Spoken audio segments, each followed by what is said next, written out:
So the ACM Northeast and the Alliance for Community Media came together and felt like it was a necessary time to bring people into a room to talk about some of the larger issues that are facing our community media field. And the roadshow was essentially that platform for Mike, who is our industry expert and lobbyist, to address the issues in person and to do just some important community engagement work and to clarify a lot of the issues, as some of the federal stuff that's going on is very complex.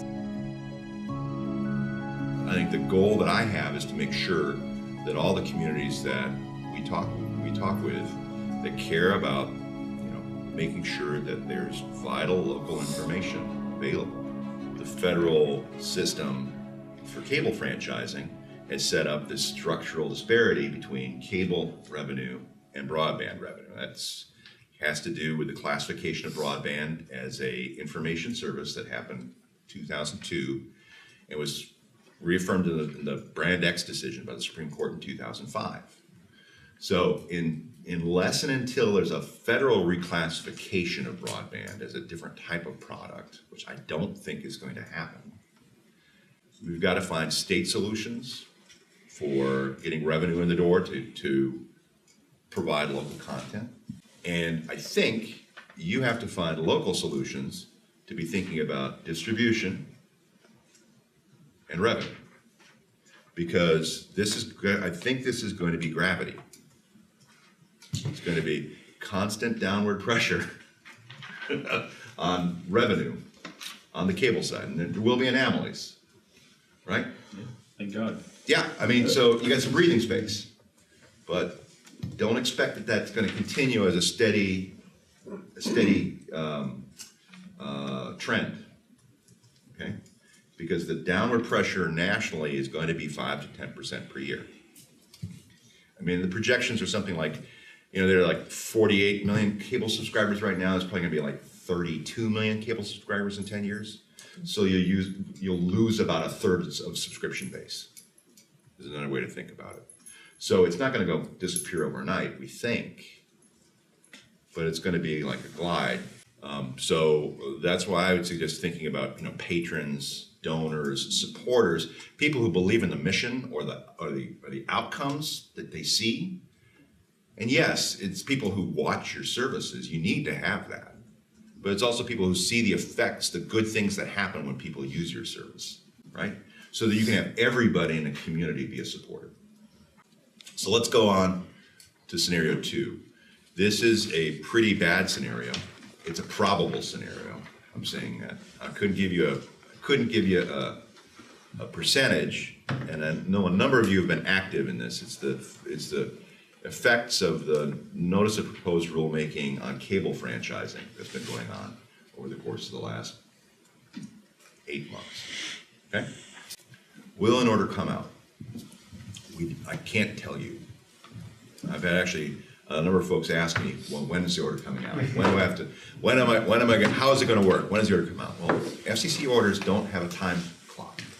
And I think the most significant thing that's troubling in the FMPRM that we've detected is it contemplates the idea of the commercial value of a channel being charged against the franchise fee. Now that is in clear contravention to the Cable Act. Because the Cable Act says you're getting charged rent for the use of public property.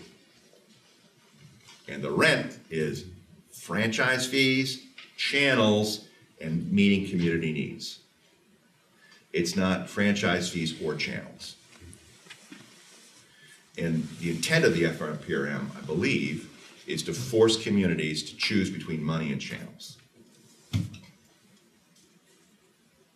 Right? Yeah.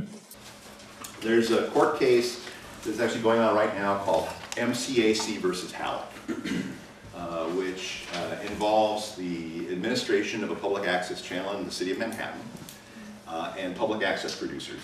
The Manhattan Neighborhood Network, the public access provider in Manhattan, versus Dee Halleck and another producer by the name of Jesus Papaloto Menendez. both of whom were banned from their channels in 2012 because of programming that they made that was critical of the private nonprofit operator of the access channel.